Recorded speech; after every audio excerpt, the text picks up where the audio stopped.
An alarming discovery that has many wondering what's happening below the surface in the Gulf. Full-size crabs filled with some sort of black substance.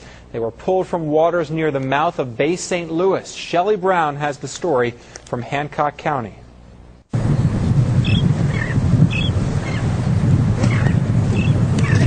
In Mississippi, people are happy something is finally working to kill the well in the Gulf for good.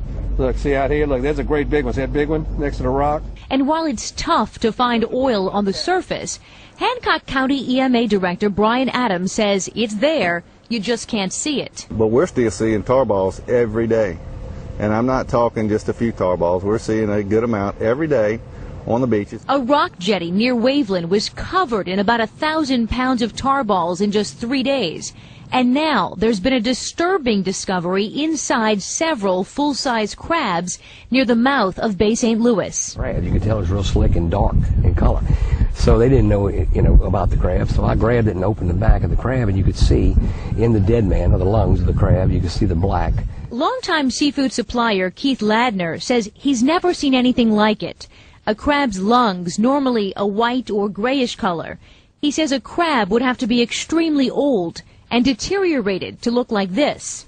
It wasn't that case. The meat was intact, but the lungs were in bad shape. Through the Vessels of Opportunity, Robert Main has started pulling boom on the bottom and believes that's where this is coming from. We would slow down, let it go to the bottom, and in 10-minute pulls that we had made, it was just saturated with brown, solid brown substances. And this is where these crabs live?